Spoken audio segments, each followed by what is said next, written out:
The late afternoon sunlight filtered through the stained glass windows of St. Mary's Chapel, casting prisms of fading colour across the marble altar, where Eleanor Blackwood knelt alone in her wedding gown. The ivory silk and Belgian lace that had been commissioned 6 months prior now felt heavy as armour against her trembling body, the delicate beading collecting her fallen tears like morning dew. "How could he do this to me?" she whispered to the empty chapel, her voice barely audible above the muffled sounds of departing carriages and hushed gossip from beyond the great oak doors. The whispers would already be spreading through London society like wildfire. Viscount James Harrington, heir to the Westfield earldom, had not appeared to claim his bride. The pews that had been filled with 400 of London's elite now stood empty, the white rose garlands wilting in the warm May air, their sweet fragrance turning sickly as they drooped from neglect.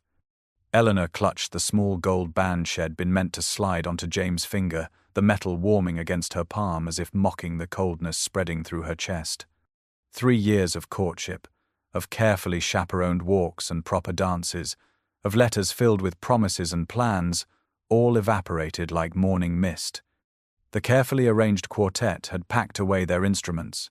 The bishop had offered awkward condolences before retreating to the vestry. Her own parents had departed with faces etched in humiliation. Her father's final words, a barely concealed accusation. "You must have done something to drive him away." Now, in the growing shadows, Eleanor remained frozen in her abandoned glory, unable to face the world beyond the chapel doors where pity and scandal awaited. Her reputation lay in tatters alongside her heart. At 22 years, with no fortune to recommend her beyond a respectable name, she would be forever marked as the woman rejected at the altar, damaged goods in the calculating marketplace of marriage. No eligible bachelor would risk association with such public rejection. Her pale fingers traced the embroidery on her bodice, each stitch a reminder of dreams now unraveled. The bouquet of lilies and roses lay discarded beside her, the satin ribbons trailing across the stone floor like broken promises. Outside, the bells of London tolled the hour, each resonant chime marking the death of the future she had planned. 5 o'clock. The hour when she should have been departing the chapel as Viscountess Harrington, embarking on her new life. Instead, the only thing awaiting her was disgrace. Eleanor raised her eyes to the crucifix above the altar, searching for solace in the carved face, but found only shadows where the light had retreated. The chapel grew dimmer as clouds gathered outside, matching her darkening thoughts.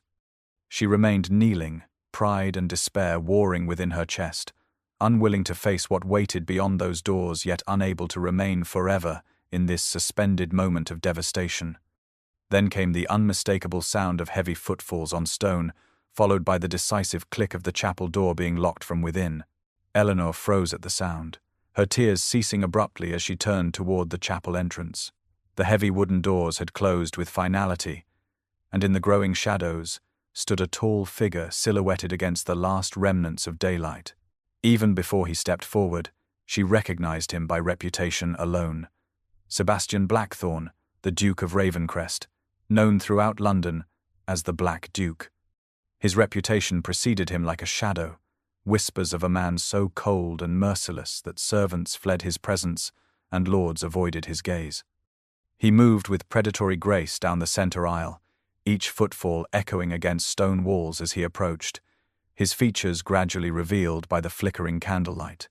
Eleanor rose unsteadily to her feet, her grief transforming into something sharper, more alert. The Duke was unnervingly handsome in the most forbidding way, with features carved from marble, raven black hair swept back from a commanding brow, and eyes so deeply blue they appeared almost black in the chapel gloom. A thin scar traced from his right temple to jaw, lending him a dangerous aspect that perfectly matched his reputation. "What an interesting situation I find myself in, Miss Blackwood," he said, his voice surprisingly soft yet resonant in the sacred space, the abandoned bride and the man everyone fears, alone in God's house. Eleanor clutched the back of the nearest pew, acutely aware of her vulnerability, her wedding dress a cruel reminder of her position. She had heard countless stories about the Duke since his return from abroad 3 years ago, how he had inherited after his elder brother's mysterious death, how his young wife had perished under suspicious circumstances, how even the Prince Regent gave him wide berth at court functions. Yet despite the menace that clung to him like his perfectly tailored black coat, Eleanor felt an unexpected absence of fear, as though sanctuary extended beyond the chapel walls to this dangerous man. The Duke circled the altar slowly, his gaze never leaving her face, studying her with an intensity that made her heart race for reasons she could not name. His gloved hand traced the altar rail, leather whispering against polished wood as he completed his circuit, coming to stand merely an arm's length from her. Eleanor lifted her chin, refusing to cower despite her tear-stained cheeks and disheveled appearance.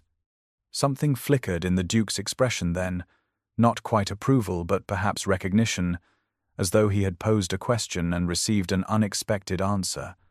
Rain began to patter against the stained glass windows, sealing them further in their strange isolation, creating a world apart from London society and its cruel judgments. The chapel grew intimate in its darkness, the space between them charged with unspoken possibilities. Eleanor should have been terrified, alone with a man whose name mothers used to frighten disobedient children, yet beneath her apprehension bloomed a strange certainty that while the Duke might represent many dangers, physical harm was not among them. He removed his gloves with deliberate slowness, revealing strong hands marked by what appeared to be burn scars across the knuckles, before offering her his handkerchief, a gesture so at odds with his fearsome reputation that Eleanor found herself accepting it before she had consciously decided to move. The candles guttered in their sconces as evening deepened around them, the last purple light of dusk fading from the windows to leave the chapel in a golden haze of flickering shadows. Eleanor dabbed at her tears with the offered handkerchief, the fine linen carrying the faint scent of sandalwood and something distinctly masculine. Sebastian Blackthorne moved closer, his tall frame casting long shadows across the altar steps where she stood. "I know why Harrington failed to appear today," he said, his voice low and controlled like a carefully wielded weapon. "Your father faces bankruptcy. The papers will be filed tomorrow, and the Viscount, learning of this, chose to protect his family's interests rather than honor his commitment to you." Eleanor felt heat rise to her cheeks, shame blooming like poison before transforming into righteous anger. "How dare you?" she whispered, her hands clenching in the folds of her wedding gown. "Is my humiliation now common knowledge for all of London to dissect?" "Not common knowledge," Sebastian replied, his eyes never leaving her face. "I make it my business to know things others do not. Your father's shipping company lost 3 vessels in the Atlantic storm last month. No insurance, no recourse, complete ruin." He began to circle her slowly, like a predator assessing his prey, yet without malice. Rather, his gaze held something more calculating, more considered. Eleanor stood her ground, despite the flutter of her pulse, refusing to be cowed by his intimidating presence. The Duke came to a stop before her, close enough that she could see the subtle variations of midnight blue in his eyes, the candlelight reflecting tiny flames within their depths. "I have a proposition, Miss Blackwood," he said, each word precisely chosen and delivered. "Marry me instead, today, and your family's debts will be paid by nightfall." Eleanor felt as though the floor had tilted beneath her feet, his words so unexpected that for a moment she wondered if grief had unhinged her mind. She searched his face for signs of mockery or cruelty, but found only intense seriousness. "Why would the Duke of Ravencrest want to marry me?" she asked, her voice stronger than she felt. "What possible advantage could such a union bring you?" Sebastian reached out, not touching her but bringing his hand close enough to her face that she could feel its warmth.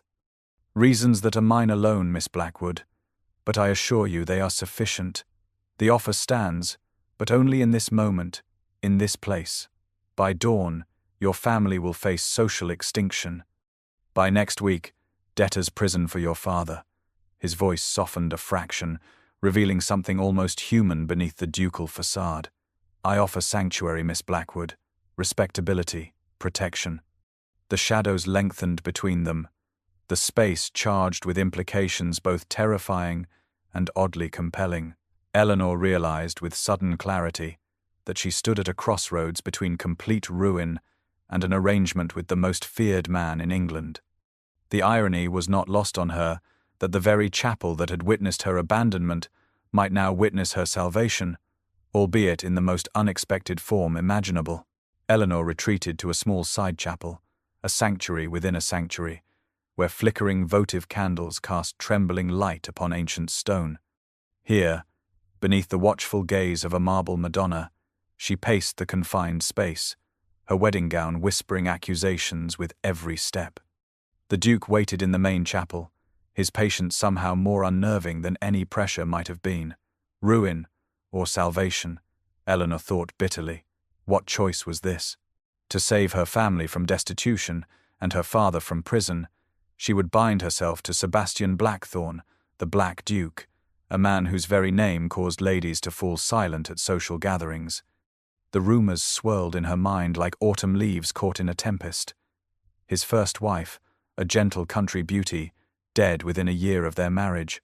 Some whispered of a fall from the parapets of his ancestral home, others of a wasting illness too convenient in its timing.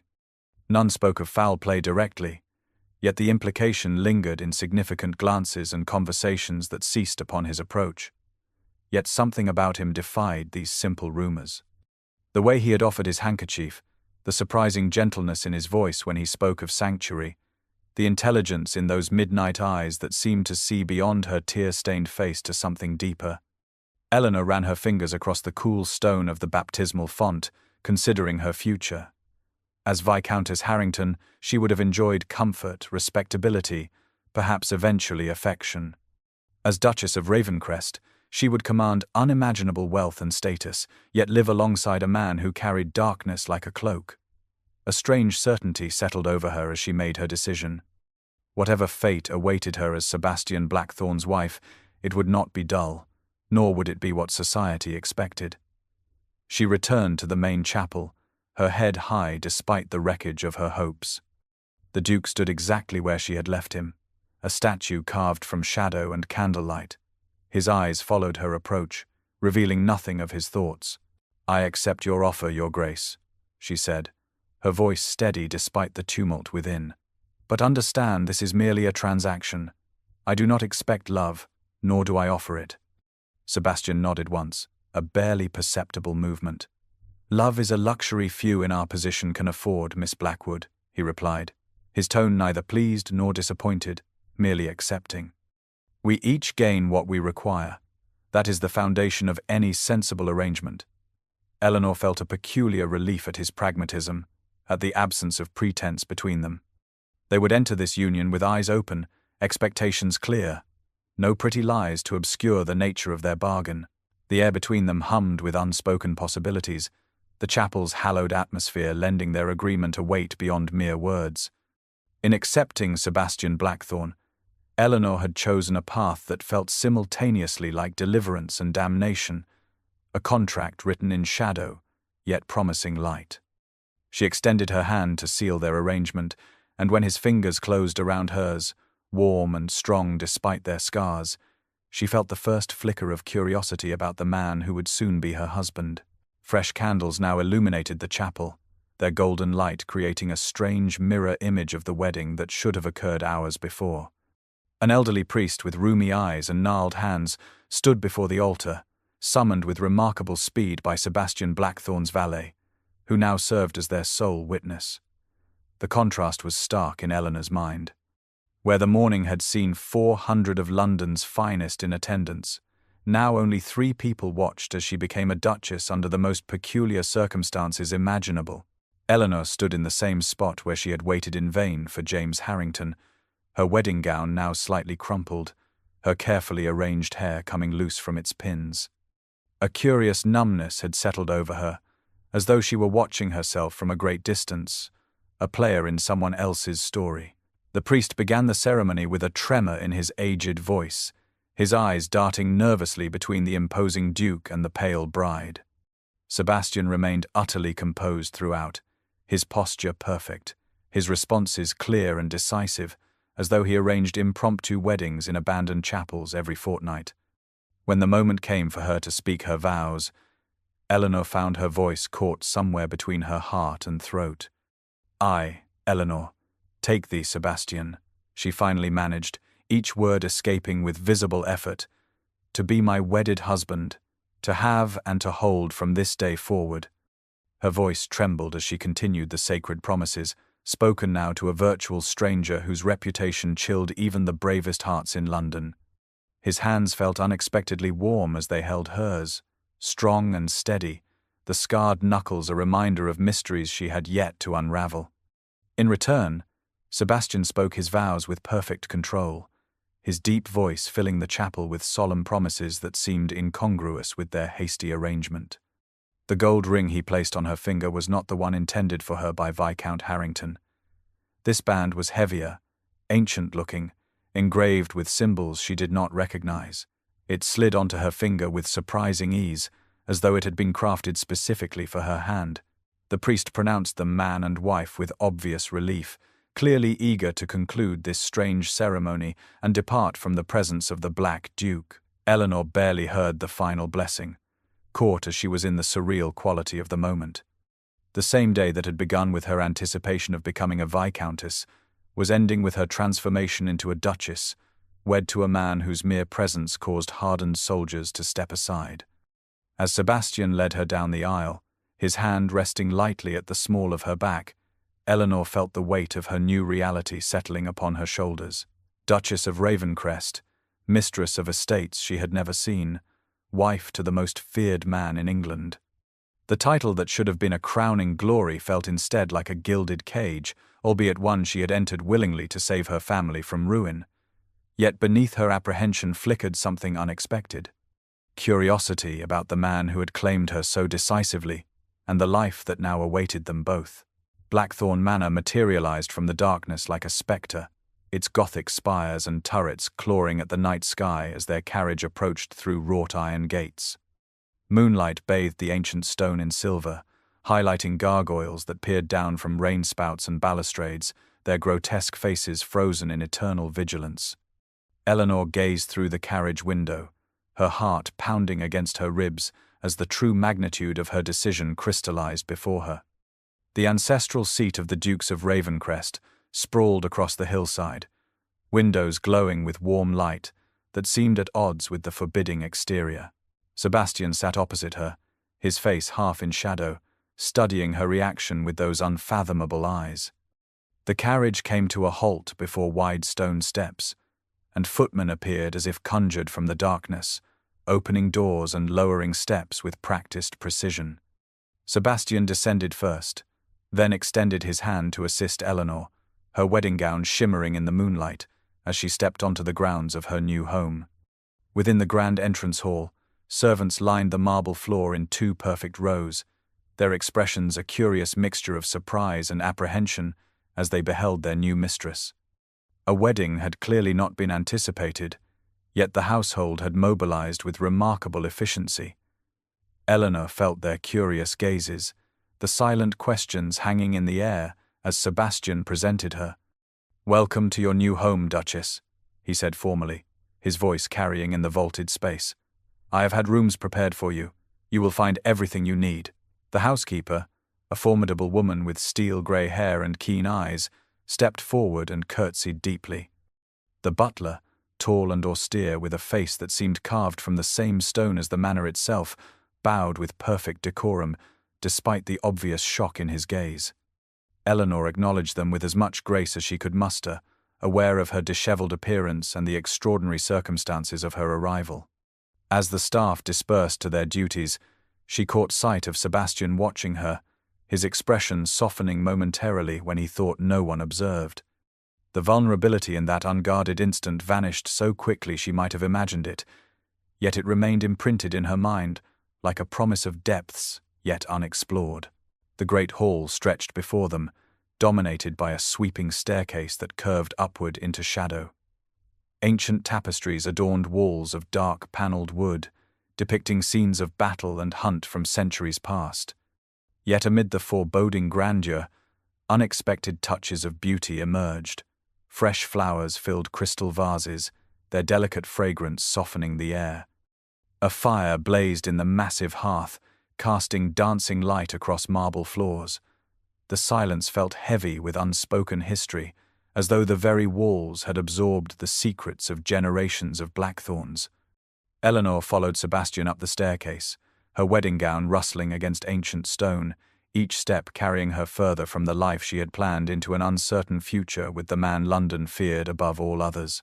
Eleanor's chambers occupied the entire east wing of the third floor, a suite of rooms so vast and elegant they might have housed a minor royal. Her lady maid, a quiet young woman named Sarah who had been hastily assigned to attend the unexpected Duchess, guided her through the spaces with reverent whispers. A sitting room of pale blue silk walls and delicate French furniture opened to a bedchamber dominated by a massive canopied bed draped in cream and gold. A dressing room beyond held armoires already filled with gowns that somehow appeared to be her size, a mystery Eleanor was too exhausted to contemplate.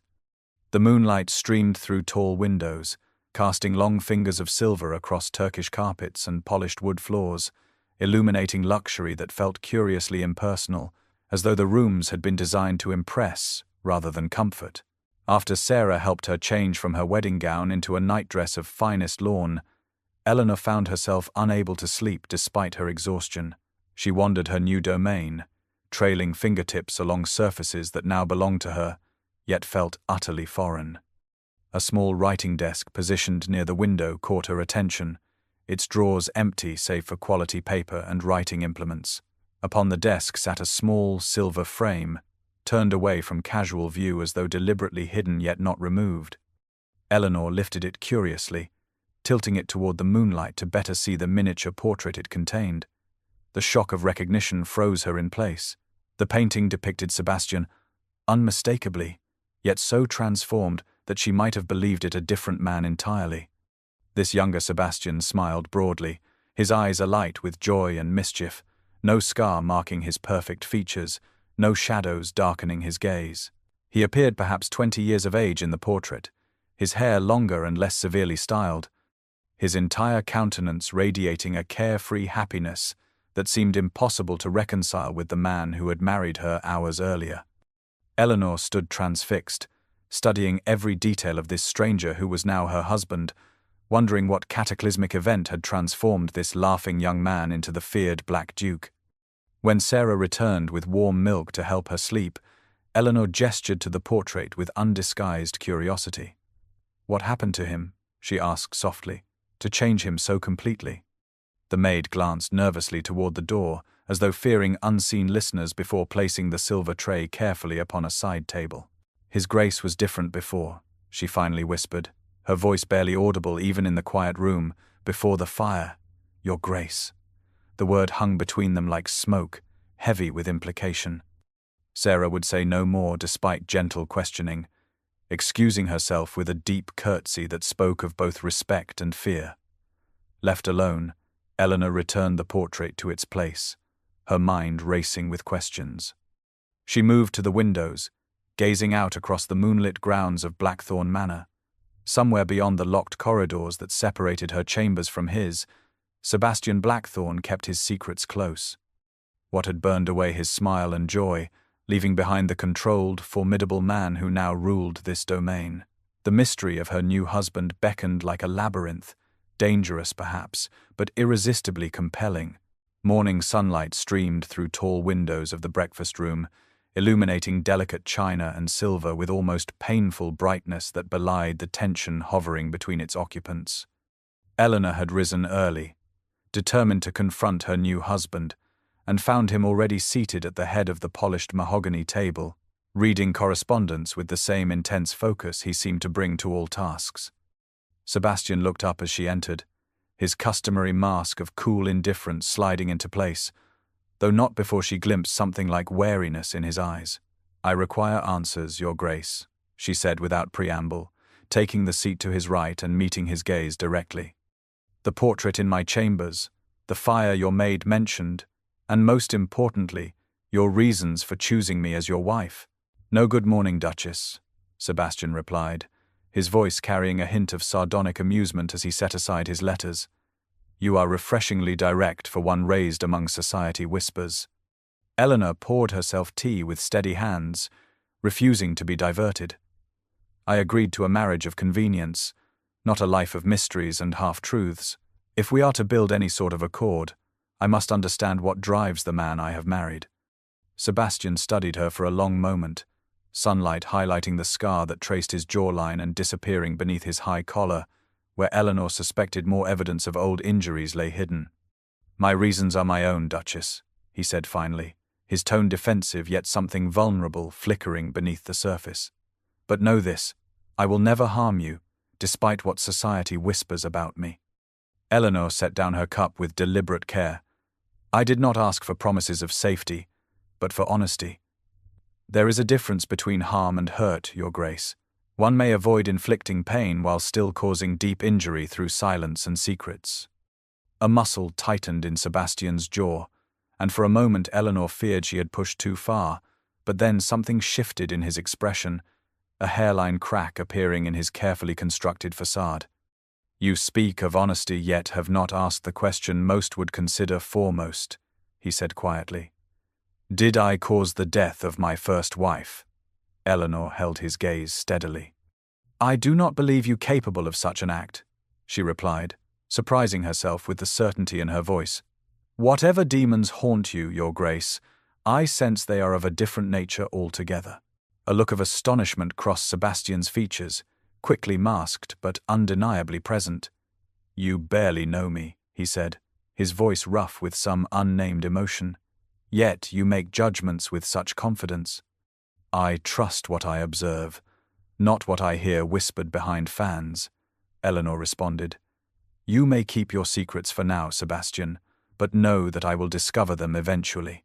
One corner of his mouth lifted in what might almost have been a smile. "I begin to think I have underestimated you, Duchess," he said softly, and for the first time since their hasty wedding, Eleanor felt a spark of genuine connection flicker between them, tenuous yet undeniably real. Lady Winchester's ballroom glittered with 1,000 candles reflected in gilded mirrors, the cream of London society assembled in their finest regalia for the first major event of the season. Eleanor felt Sebastian's hand tense slightly against her back as they paused at the entrance, the herald drawing breath to announce them. The Duchess of Ravencrest. She had practiced this new identity before her mirror that afternoon, yet hearing it proclaimed in that resonant voice sent a shiver along her spine. "The Duke and Duchess of Ravencrest," the herald called, and the buzzing conversation faltered as hundreds of eyes turned toward them. Eleanor lifted her chin, suddenly conscious of the blackthorn diamonds adorning her throat and the midnight blue gown Sebastian had somehow arranged for her in less than a day. The crowd parted before them like water around stone, creating a path through which they processed with deliberate grace. The whispers followed in their wake, speculation both cruel and curious. "Did you hear she was abandoned at the altar by Viscount Harrington only yesterday? He must have married her out of pity. Perhaps she enchanted him somehow. The Black Duke, taking a bride so suddenly." Across the ballroom, Eleanor spotted a familiar figure gone rigid with shock. James Harrington, her former fiancé, stood frozen with a champagne glass halfway to his lips, his face draining of color, as he beheld the woman he had abandoned now, on the arm of one of the most powerful men in England. Sebastian guided her through the crowd with perfect courtesy, his expression betraying nothing of his thoughts, yet his body positioned subtly between her and any who might approach too boldly. "They fear you," Eleanor whispered as they completed a circuit of the room, noting how conversations stilled in their wake and mothers drew their daughters closer. "No," Sebastian corrected quietly, "they fear what they do not understand," a distinction both significant and revealing. Lady Winchester approached with determined cheer, the first brave soul to acknowledge them directly. "Your Grace, how delightful that you have joined us this evening, and with your new Duchess. My felicitations on your marriage." Eleanor watched in fascination as Sebastian transformed, his forbidding demeanor softening into perfect aristocratic charm. He responded to their hostess with precisely the right blend of gratitude and noblesse oblige, his hand never leaving Eleanor's back, a constant presence both possessive and reassuring. As the evening progressed, other brave souls ventured conversation, curiosity eventually overcoming caution. Eleanor found herself observing her husband with new eyes, as he navigated the social waters with unexpected skill. This was not a man who feared society, but one who understood its machinations intimately yet chose to stand apart. His reputation for coldness seemed increasingly at odds with the subtle ways he shielded her from uncomfortable questions and steered conversations toward topics where she might shine. When the orchestra began a waltz and Sebastian led her onto the floor, Eleanor realized with surprise that she felt not shame or resignation, but a curious pride in walking beside this enigmatic man. Whatever secrets lay in his past, whatever whispers followed in their wake, she found herself increasingly skeptical of society's judgment and curiously eager to discover the truth beneath the legend of the Black Duke. A thunderstorm lashed against the windows of Blackthorn Manor 3 weeks after their hasty marriage, rain streaming down leaded glass panes, while lightning illuminated the grounds in brief, ghostly flashes. Unable to sleep amid the tempest, Eleanor had wandered the darkened corridors until warm light spilling from beneath the library door drew her like a moth to flame. She hesitated before entering, her hand hovering above the brass handle, aware that she risked intruding upon her husband's solitude. Since their confrontation at breakfast and subsequent appearance at Lady Winchester's ball, Sebastian had maintained a careful distance, unfailingly polite yet remote, as though uncertain how to proceed with their unusual arrangement. The thunder crashed overhead, her resolve solidified, and Eleanor pushed open the heavy door. The vast library stretched before her, walls of ancient leather-bound volumes rising 2 stories to a painted ceiling, a fire roaring in the massive stone hearth casting dancing shadows across the room. Sebastian sat at a desk near the fire, his back to the door, so absorbed in his work that he remained unaware of her presence. Ledgers and documents lay spread before him, his elegant hand moving steadily across the pages. Eleanor approached quietly, curiosity overcoming propriety, and caught sight of columns of figures, substantial sums beside names of hospitals, orphanages, and charitable foundations throughout London. Sebastian sensed her presence too late, turning sharply as she reached the desk, his hand moving instinctively to cover the ledgers before resignation crossed his features. "I did not hear you enter, Duchess," he said, making no further attempt to hide the evidence of his charitable works. Eleanor studied him in the firelight, noting how the flames caught the edges of his scar, how his eyes reflected both wariness and something almost like shame at being discovered in this act of kindness, so at odds with his fearsome reputation. "You support these institutions," she said softly, her finger tracing a column showing thousands of pounds distributed to a foundling hospital in the poorest district of London.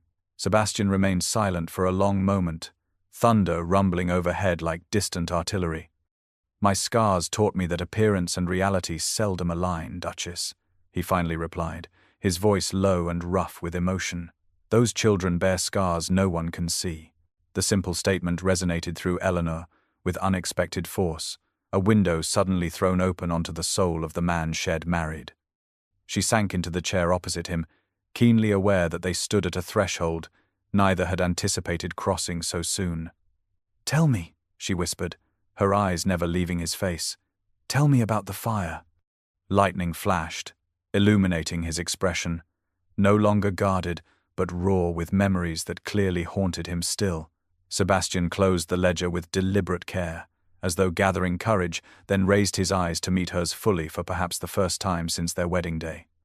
The story began to unspool between them, punctuated by thunder that seemed to emphasize each painful revelation, the warm sanctuary of the library, creating an intimate space where truth finally emerged from shadow.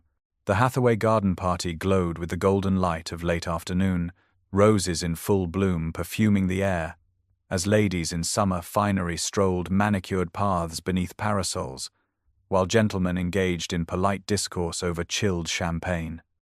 Eleanor moved among the guests with growing confidence in her role as Duchess of Ravencrest, her pale green gown drawing admiring glances despite the whispers that still followed in her wake. Sebastian had been drawn into conversation with their host, leaving Eleanor momentarily alone when James Harrington approached, his handsome face flushed with either champagne or anger, perhaps both. "Eleanor," he said, using her given name with inappropriate familiarity, "I must speak with you." She maintained her composure, despite the flutter of anxiety in her chest, acutely aware of curious eyes turning in their direction. "Lord Harrington," she acknowledged coolly, conscious of how different she felt from the devastated bride who had knelt weeping in the chapel mere weeks earlier. James stepped closer, lowering his voice, though not enough to prevent nearby guests from straining to overhear. "He married you to spite me, Eleanor. Surely you must realize that. The Black Duke has orchestrated this entire arrangement to humiliate me publicly. Do you truly believe yourself anything but a pawn in his game?" The accusation struck with precision, targeting doubts that had lingered in the darkest corners of her mind, despite the revelations of the library and the gradual thawing between herself and Sebastian. Yet instead of uncertainty, Eleanor felt a surge of indignation rising in her breast, her voice steady and clear as she responded. "You know nothing of the Duke, James. There is more goodness in his silence than in all your pretty words. The man you so casually malign supports orphanages across London while you abandoned me without so much as a note of explanation." James recoiled as though struck, his eyes widening at her unexpected defense. "You cannot possibly prefer him," he hissed, his handsome features contorting.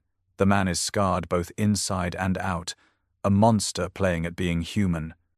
Only then did Eleanor notice Sebastian, standing motionless several paces behind James, his face impassive, though something flickered in his eyes as they met hers across the sunlit garden. How many seconds he had been there, how much he had heard, she could not know, but the intensity of his gaze suggested he had witnessed enough. "What I prefer, James, is honesty," Eleanor replied, stepping around her former fiancé with newfound dignity. "Sebastian has never pretended to be what he is not, while you, I fear, have never been honest even with yourself." She moved toward Sebastian, aware of the tableau they created against the backdrop of roses and manicured hedges, the beautiful setting contrasting sharply with the ugly scene unfolding within it. Without hesitation, Eleanor took her husband's arm, feeling the tension in his muscles beneath the impeccable tailoring of his coat, sensing rather than seeing the subtle shift in his expression that only she had learned to recognize. "Shall we walk by the lake, Your Grace?" she suggested, guiding them away from James and the avid listeners surrounding them. Sebastian covered her hand with his own as they strolled away, and though he spoke not a word, the gentle pressure of his fingers conveyed volumes about the impact of what had just transpired between them. Summer lightning split the midnight sky above Blackthorn Manor, illuminating the grounds in harsh white flashes as rain lashed against stone walls and leaded windows.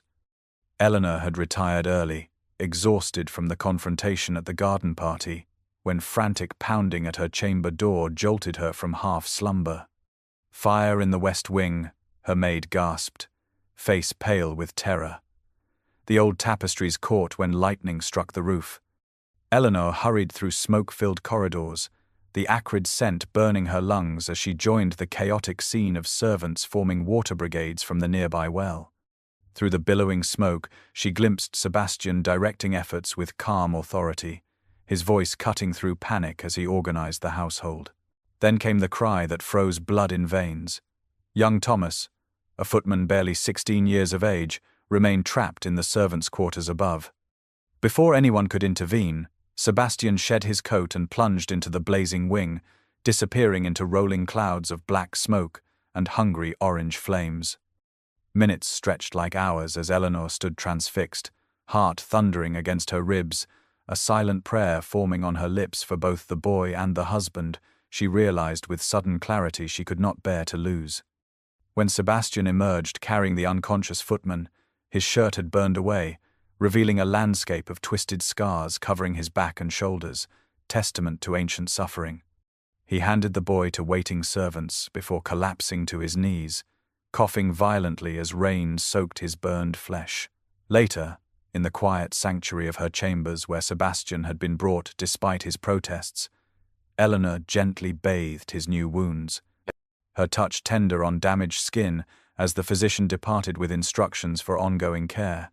Sebastian lay face down on her bed, vulnerable in a way she had never witnessed, the remnants of his carefully constructed walls crumbling in the aftermath of pain and exhaustion. "My first wife died in a fire," he confessed into the silence, his voice rough with smoke and emotion. I could not save her. I have never forgiven myself." The words hung between them, heavy with years of carried guilt as lightning continued to illuminate the sky beyond her windows. Eleanor completed her ministrations with gentle hands, understanding blooming within her heart as pieces of his mystery finally aligned into coherent form. Not the monster of rumor who had caused his wife's death, but a man haunted by his inability to prevent it, carrying scars both visible and hidden as penance for perceived failure. Her fingers traced the edge of an old burn with infinite tenderness, her touch conveying acceptance where words would have been insufficient. Sebastian turned his head slightly to meet her gaze, his eyes revealing a soul laid bare at last. No longer the feared Black Duke, but simply a man who had suffered unimaginable loss and blamed himself for a tragedy beyond his control. Midnight deepened over Blackthorn Manor, the storm finally retreating to leave behind an expectant stillness, broken only by occasional drips from rain-soaked eaves. Eleanor sat by her bedchamber window, wrapped in a silk dressing gown, watching the clouds part to reveal stars like scattered diamonds across black velvet. Sebastian had been moved to his own chambers hours earlier, the physician assuring her his new burns would heal without lasting damage, unlike the ancient scars that mapped his back like territories of pain. A soft knock at her door startled her from contemplation. Sebastian stood in the doorway, dressed in a loose shirt and trousers, his hair damp from bathing, his face drawn with exhaustion yet somehow lighter, as though some tremendous weight had shifted. "I came to thank you for your care," he said, his voice lacking its usual precise control. "Few would have shown such kindness to a man with my reputation." Eleanor gestured for him to enter, suddenly aware of the intimacy of her chambers illuminated only by gentle candlelight, the hour far beyond propriety. Yet none of that seemed to matter after the night's revelations. "You needed help," she said simply. "All else is secondary." Sebastian moved toward her with the careful steps of a man still in pain, stopping before the window where moonlight now streamed through parting clouds. "I never spoke of that night to anyone," he admitted, his fingers tracing patterns on the window frame, "not until you. Something has changed between us, Eleanor. I cannot name it, yet I feel its presence as surely as this manor beneath our feet." Eleanor rose to stand beside him, close enough to feel the warmth radiating from his body, to see the play of candlelight across the features that no longer seemed forbidding, but merely guarded by old sorrows. "I feel it too," she whispered, the truth of her words surprising her with their intensity. Neither could later say who moved first, only that the distance between them vanished as naturally as mist before morning Sunday. Sebastian's lips found hers with gentle hesitation that bloomed into certainty, his hands cradling her face as though she were something precious beyond measure. The kiss deepened, walls crumbling between them like ancient fortifications no longer needed, no longer wanted. "I never expected to feel anything again," he confessed when they finally drew apart, his forehead resting against hers, breath mingling in the quiet space between them. "You have awakened something I thought died long ago." Eleanor traced the scar along his jaw with trembling fingers, seeing not the fearsome Black Duke but simply Sebastian, a man of deep feeling and profound honor beneath his carefully constructed armor. Their marriage of convenience, formed in haste and desperation, transformed in that moment to something neither had anticipated, a connection built not on necessity but on understanding, on seeing the truth of each other beyond society's expectations or judgments. As Sebastian drew her close again, his kiss deeper and more certain, Eleanor realized that sometimes the heart finds its true home in the most unexpected of places, even within the arms of the man all London feared. The morning light streamed through the stained glass of St. Mary's Chapel, casting rainbows across marble floors where once Eleanor had knelt in abandoned despair. 6 months had passed since that fateful day, transforming her from jilted bride to cherished wife, a journey neither she nor Sebastian could have foreseen. Now they returned as guests for the wedding of Viscount James Harrington to Miss Amelia Rothschild, an American heiress whose fortune had apparently succeeded where Eleanor's modest charms had failed. Sebastian squeezed her hand gently as they took their seats, his presence steady and reassuring beside her. The irony of their return was not lost on either of them, nor on the assembled guests who cast curious glances at the Duke and Duchess of Ravencrest. Their story now, the favorite tale of redemption among romantic souls in London society. The ceremony proceeded with appropriate solemnity until the bishop asked if any present knew just cause why the couple should not be Wednesday.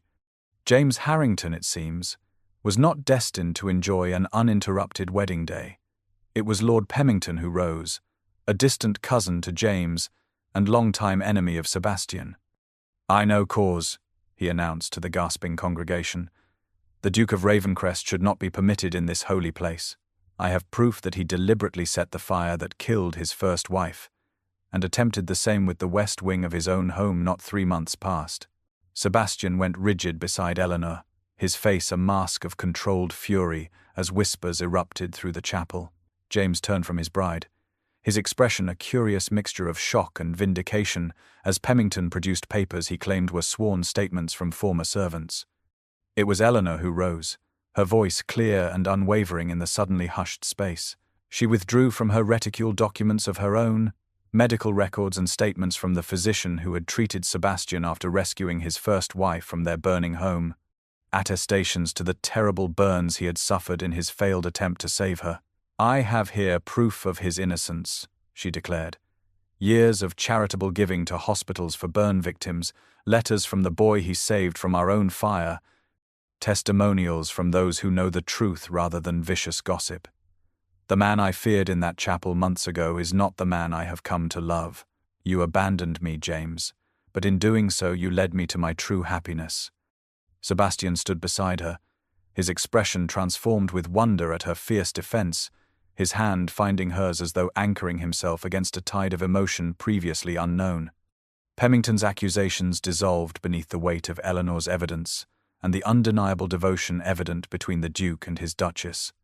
The congregation witnessed not the feared Black Duke of legend, but a man vindicated by love, his scars badges of heroism rather than marks of villainy.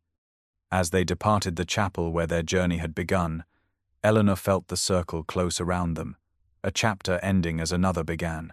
The light that now filled the sacred space seemed a reflection of the truth that had finally dispelled shadows of doubt and rumor, leaving only the certainty of their unexpected but profound connection.